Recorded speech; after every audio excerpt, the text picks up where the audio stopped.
Hey, Mike. We were warned about you, Ken, so... Hello, is this working? It's working. It's working. Can you hear It's me? working. Yeah, I can hear you. Loud and clear. Y'all looking good. Yeah, you sure. Hello. That's a crowd. This is a crowd. This is a huge crowd. Reject! I got a question. What's your question? Where the fuck's Mosley? I'm asking that one myself.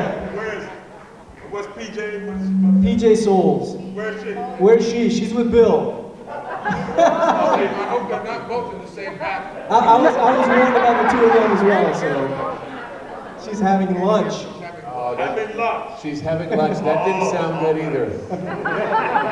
Now, guys, we've got What can I a room that's completely overfilled with people who are eager to hear about your careers and the Devil's Rejects and what was going on. I'm sure you've got some interesting stories, and When we can tell here. well, that's the whole point of this. Look at everybody.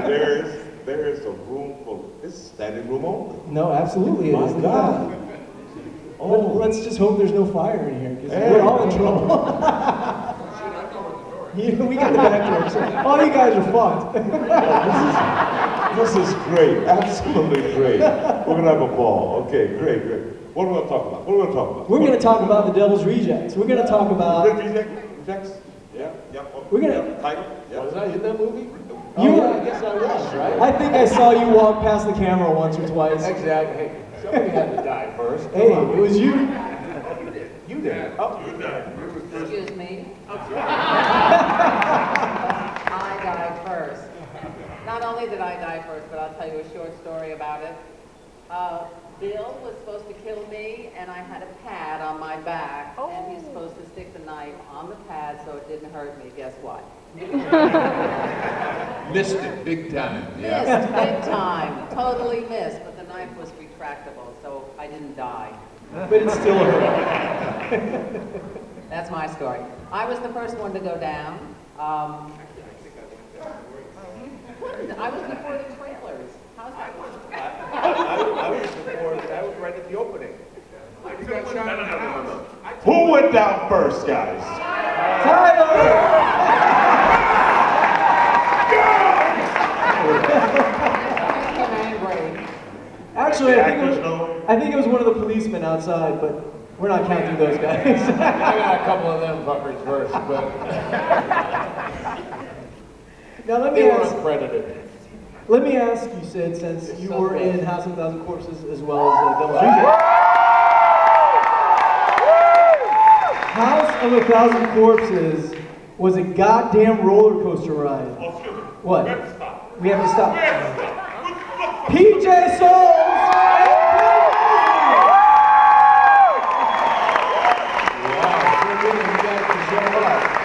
Sorry to interrupt your lunch. How was lunch, Bill?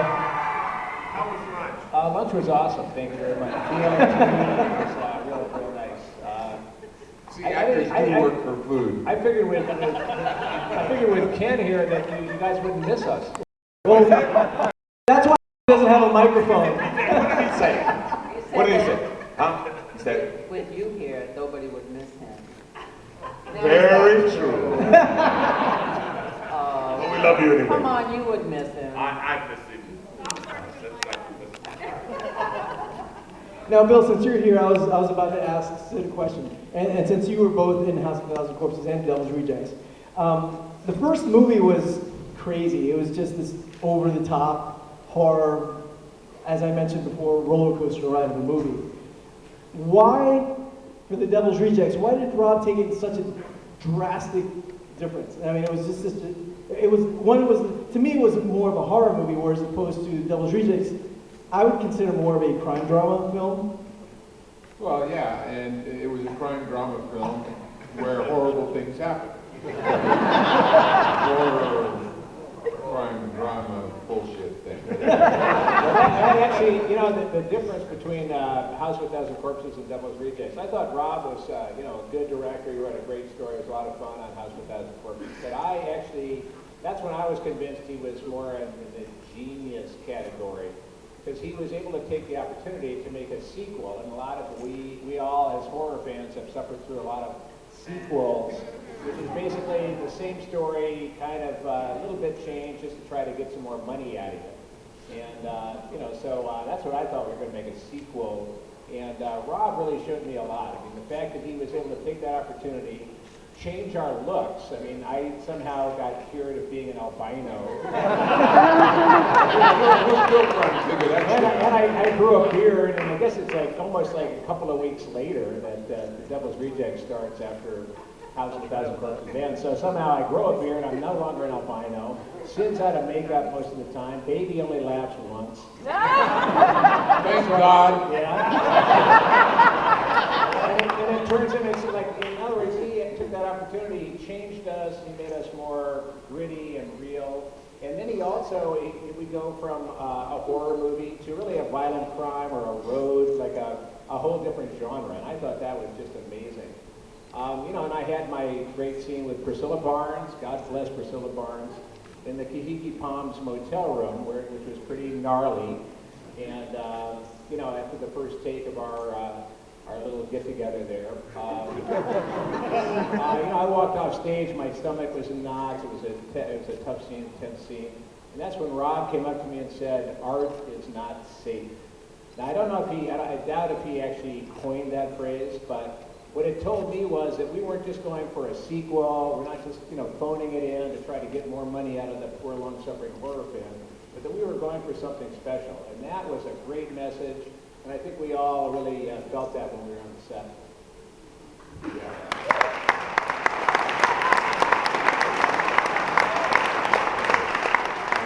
And I can relate the real difference between the two, okay?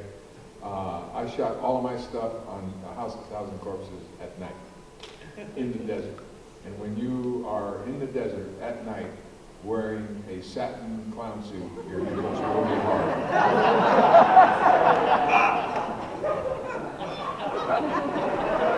I was just trying to break shit up, okay? A slightly see-through satin clown. We did not need that visual. Just trying to help out. I'm scarred for life now. The next story is about the streets. That's the next story. Reject The streaks in his plastic. Oh, you're talking about the skid marks in my underwear. You know, it was so funny because Rob says, you know, come on, we got to dirty up the underwear. And so the wardrobe guy is there with this little oil rag thing, and he's, you know, doing this. Rob goes, no, that's not enough. And he does a little bit more, and he's, no, nuts. Give me that fucking thing.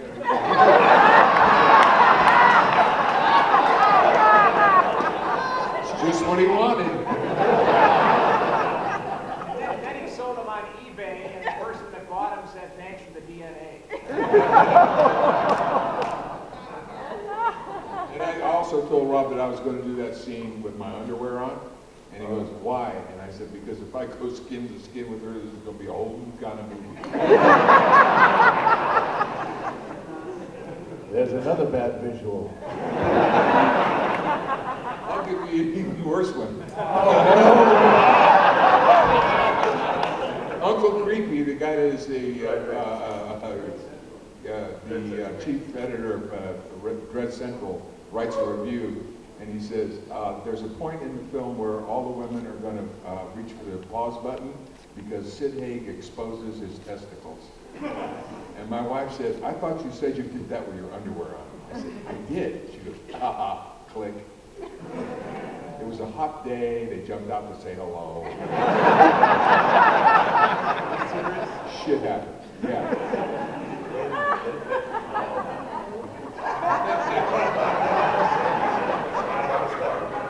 At least you weren't in that scene.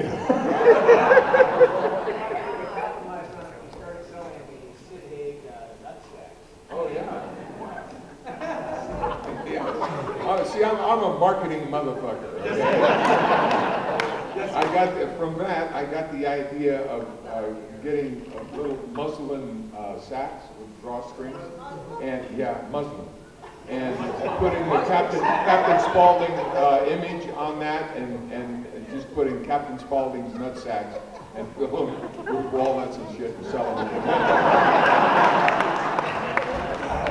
I gotta pay the fucking rent, okay?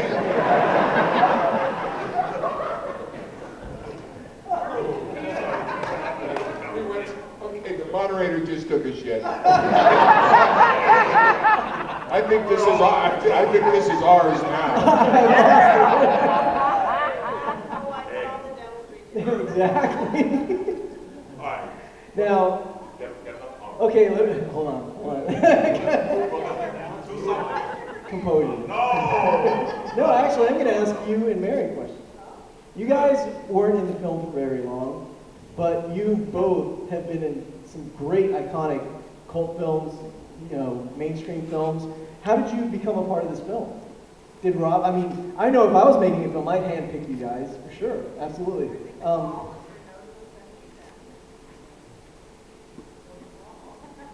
Rob called my agent because I was no longer going out. He called my agent and asked me to, and I was shocked. So I went and I did my scene. And my scene lasted into lunch, and all you guys, went to lunch, but I lasted into lunch. And so when I came out, they didn't pay me. And I have to say, Rob paid me out of his own pocket. Wow. They did not pay me extra for missing lunch. You never got it, or Rob came out of his pocket to give it to you? Yeah, He came out of his pocket to give you the lunch the bill. lunch penalty. No, he gave her a sandwich. Well, I didn't get to eat my lunch because when I was having lunch, he came full of his DVDs and posters and asked me to sign about 20 items from his private collection. But yeah, no, the casting call was for notable 70s actors, and they put us on film in our video or whatever. And 3 months later, I was asked to show up at this location in the desert, somewhere in LA. And luckily, Sid directed me in the scene. Yeah. Well, no, not really. I was just getting the choreography with the punch down. I'd punch this way and her head would go the other way. I go, no. See, what's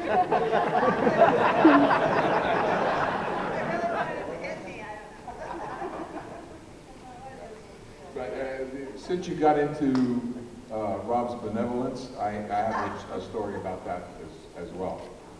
And about 4 days before Christmas of 2000, I got in a horrible car accident.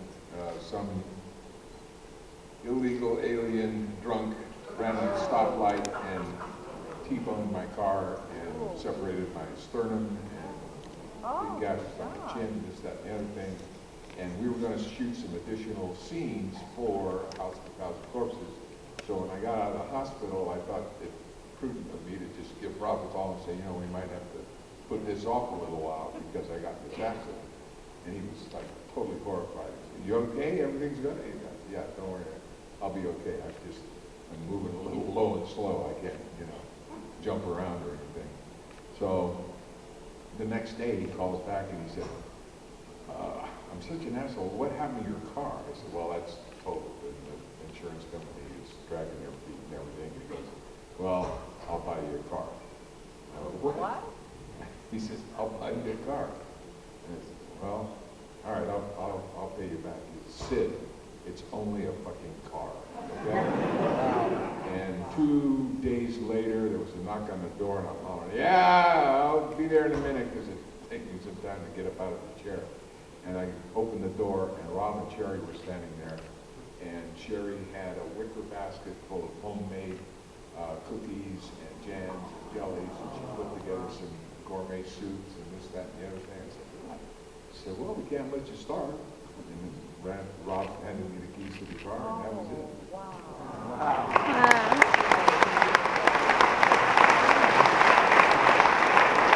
The only problem I was it was a used Fiat.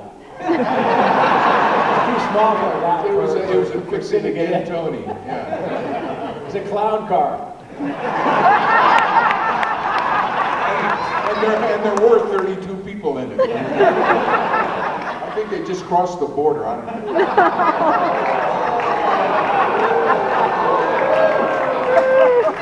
Sid is also running for president. By the way.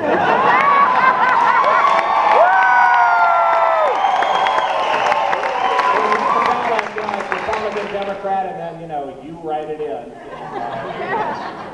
Sid Hayes, third party. Now we have a room full of people who I'm sure have some questions for you. We've got some microphones out in the crowd. Just raise your hand and we'll bring a microphone to you.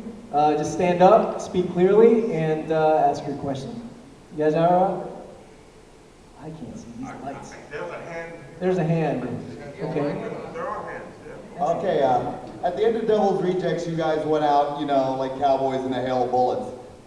Is there any, like, chance that you guys might be maybe shooting, like, a prequel to the whole, like, you know, House of a Thousand Corpses, Devil's Rejects? I didn't die in this film. You bullshit, you got it. You You see that the sheriff hit me one time in the shoulder with the axe. I fall behind the car, and he hits again, but you don't see where the axe falls. Yeah, right. The axe did not hit me, he missed. I got up and drove away. Well, what the hell? Yeah, we should do a prequel. Let's have a vote. Let's have a vote. I'll tell you what, if you can find a makeup man that can make us all look younger, we'll do the prequel. Let's have a vote, you know, because this is something that's I know been galling poor Ken for a long, long time. Let's have just a vote here. How many of you think that Ken didn't die? Ken, you're fucked. How many of you think that Ken did die?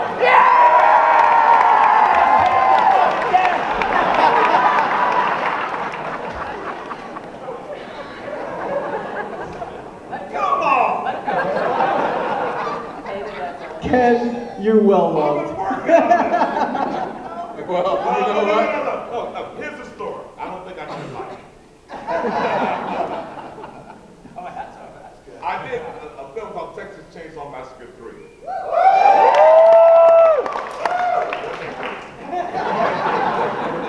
But R.J. Mihailoff, playing Leatherface, we're in the pool, he puts the chainsaw through my head, I sink under the water, and I'm a dead man.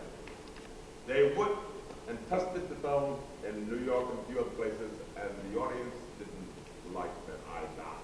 They tested the water. And they came. They came. So I went back and got a call a month later, went back, and we re-shot with me having a scar and liver. Talked to Rob when I first got the film. I said, Rob, listen, the audience don't like to die. And Rob said, no, kid, you're going to die. I said, Rob, it doesn't make sense, man. You're going to have to reshoot it. So this conversation went on for about 3 or 4 weeks. 6 months. Yeah. Every day. Rob, listen, about that death scene, Rob. Click. Next day, Rob, click. Next day, Rob, the death scene, Rob, click. I get on the set. First day on the set. And guess what we shoot? My death scene. He said, we're getting rid of your ass right now.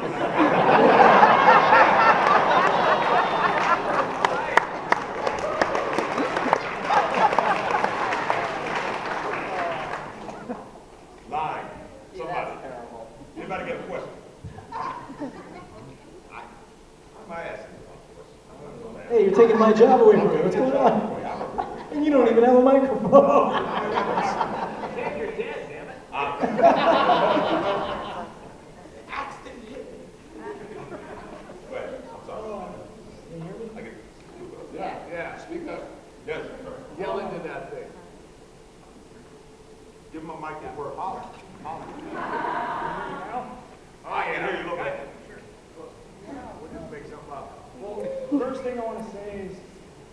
thank you all for being part of the best hardcore gruesome movies that Rob Zombie's ever did. It's one of my all-time favorites. And I have one question for Bill. The scene where you and Captain Spaulding and Baby were being tortured by Sheriff Waddell, and the first of the torture is him stapling pictures on your chest. Did he really do that to you? Oh, absolutely.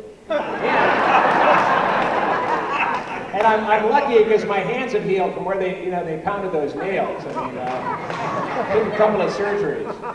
Yeah, all of that is real. He pissed me off that day, and I told him to put half-inch staples in the gun. Yeah.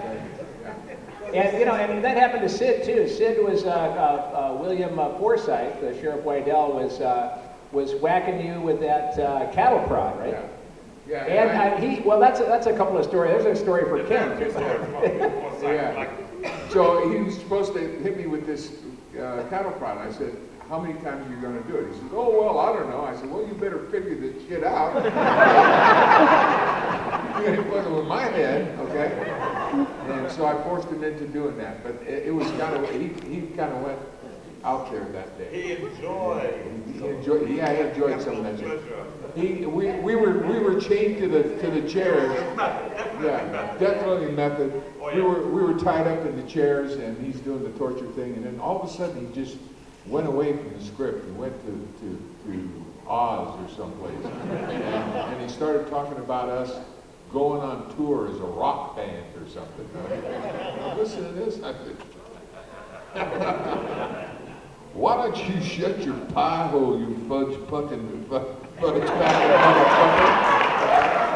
motherfucker?" Todd. I was into that shit. Thank you. Yeah, somebody else? Somebody yell at us? There's somebody right here with his hand up. Just go ahead and stand up. And, the other night we got to see the Devil's Rejects outside, and I've been around for a while and I haven't been scared, and I might have smoked a little bit too much pot. I kept saying I can't wait for Sid to come back on because this is one hell of a roller coaster ride. It was great. Well,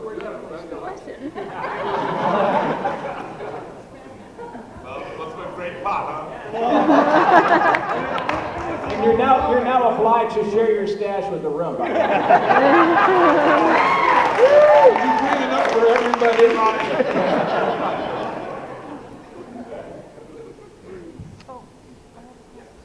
You've had so many memorable ones to film. What, if any, did you ad-lib that got left in the movie? Well, I'm sorry, what was that? What lines did you ad-lib? The better question would be, what lines did I not have? I don't know, I just, one of the first things that we shot with me was when the guys come in to rob the store, and the guy says, "Stick them up," and I went like that, okay? Rob fell out of his chair, he fucked up the tape. And so then I just went, that's what I went for. I went for getting Rob out of the chair and onto the floor. And so I just kind of had to ad-lib a little bit to do that. Yeah. I actually, I found that with House of a Thousand Corpses, that was Rob's first movie, so we were on a pretty tight leash in terms of staying, following the script. But I did get in an ad-lib for Devil's Rejects. We had a long scene. I'm there with Banjo and Sullivan. We drive up in the van to the kill site, as I like to call it. And we got out of the car and we have a long walk to, where we have our fracas. And, so we're just kind of walking. There's nothing in the script. And Rob says, why don't you say, is that your wife's pussy stink on my gun? I went, what? I went, okay. So I said, "Is that your wife's pussy stick on my gun?" I said, "Hope it don't rust the barrel."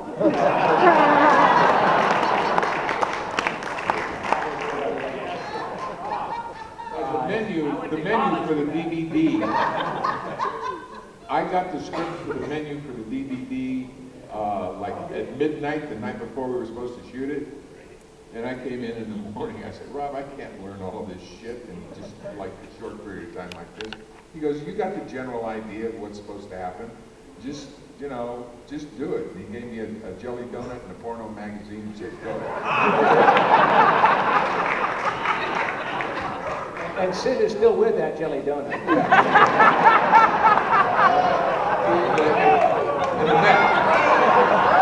And the magazine is all stuck together. Yeah, this is getting into some racy shit now. I got one. Oh yeah. Yeah, that was a big ad lib. When we were talking about Tiny, and I called him a mushmouth motherfucker or something, and Bill says, well, at least he's stump broke. And Sherry, in all honesty, looks at me and says, what's stump broke? I said, well, before you get your first piece of ass, you got to practice on something. And Tiny just couldn't give up the stump. And from that point on, that's where all the Tiny fuck the stump thing. See, because I had thought, you know, I used to work on ranches in Wyoming, and the stump rope meant that when you back the cow up, that it wasn't going to shy. If you were standing on the stump, it wasn't going to, you know, it wasn't going to kick you. Yeah.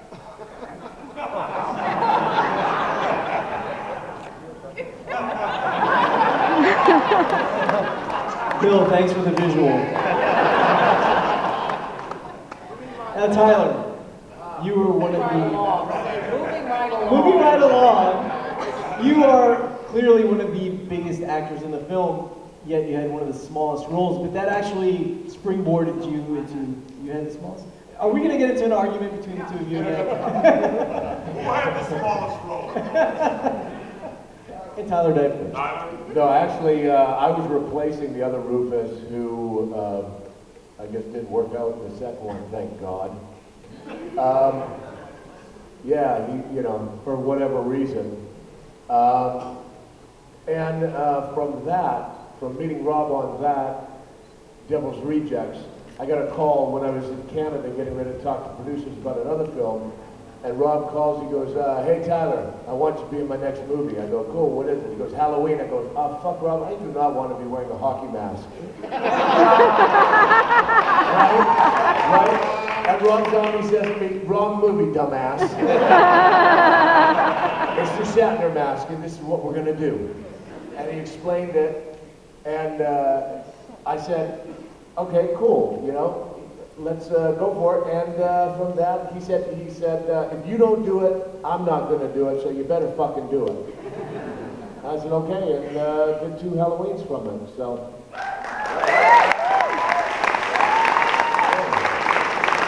Turned out pretty good to be the first person to die in the fucking movie. Just saying. All right, we have a question right over here.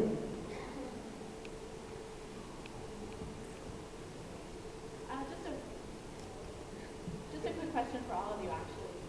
What was your most memorable scene from the movie, either shooting it or to watch the movie later? I only had the one scene, so I'm going to say that one. I got myself out of the way quick. There we go. And your scene too? My scene too. I only have that one scene. It's the only scene I ever saw.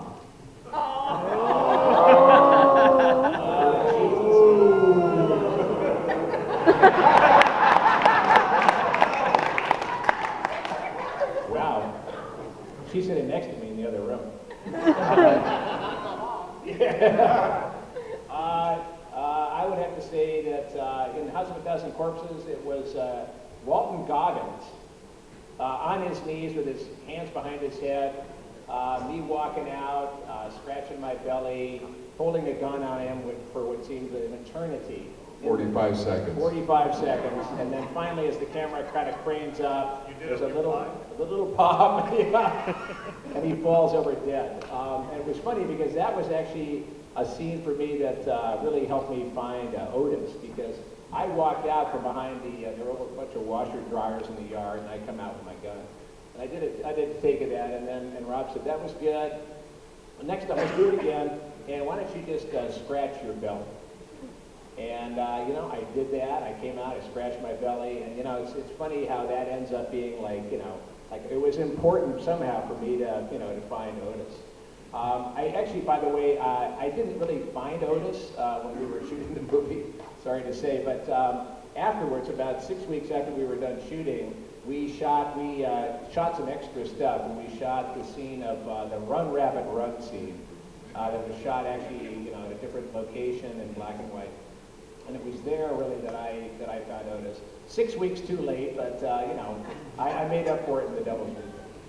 Oh, absolutely.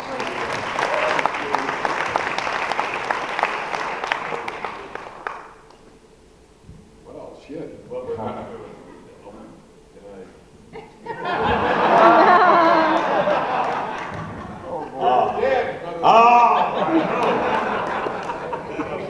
Hello. Hello. Okay, okay. What's the question? Favorite scene. But you don't have to be Most in memorable it. scene. You don't have to be in it though. I tell you, I think the scene that didn't make the cut.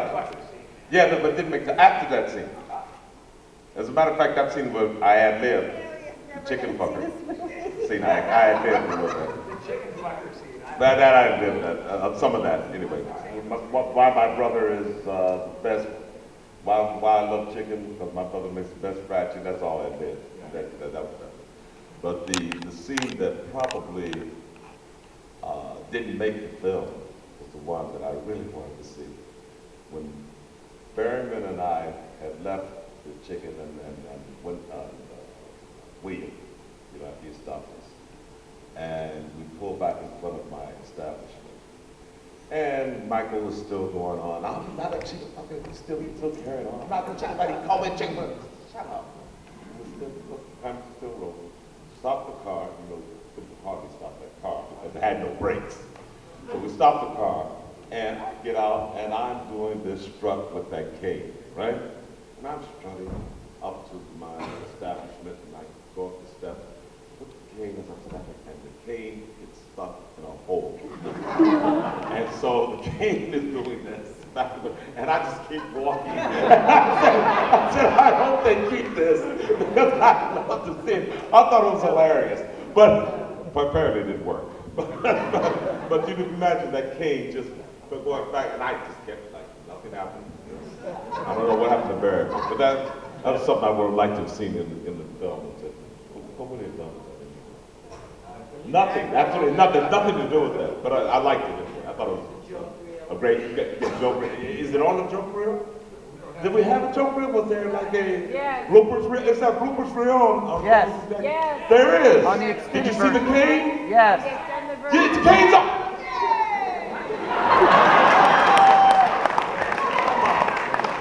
Cane's on there. Well, I like the end where Freebird is playing. That's always my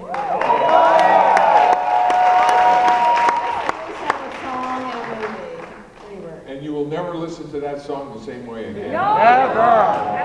And the thing is, the studio didn't want him to do that. He said, okay, what we're going to do, I want to do a Freebird at the end and just let the thing go out on that. And they go, are you crazy? That thing is 9 minutes long. What the hell are you going to do for 9 minutes? He said, you leave that shit up to me. and we are all so glad that they did leave it up to him. Because, yeah, that whole montage and all that stuff, coughing up blood and shit. And I'll tell you, I gained an appreciation for women who wax. Because, first of all, it never got below 105 the whole time we were shooting this thing. That's why the companion reel said 30 days in hell.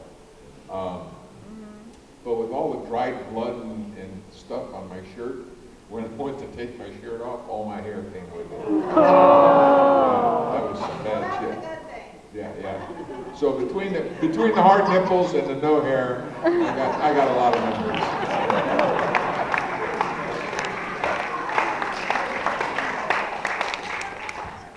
You have anybody out there with a question? Wow. Regarding House Without the Horses. What? Who's the question to? Holly. Is it true that Rainn Wilson was flirting with you? Rainn Wilson was flirting with me? I must have been smoking some of his weed. I don't remember that at all. Wow. Wayne Wilson was flirting with him. Damn, that's a scary picture right there. That's worse than Art Nichols. Now, the movie was clearly a throwback to the old movies of the 70s, the old crime dramas. Did you guys have to prepare for your roles for that film by watching any of those old movies like Last House on the Left or anything like that? Well, you were there. You definitely, I mean, you're a legend. And Mary, I love you. But how about the rest of the guys? I didn't have to prepare for anything. I'm just fucking crazy.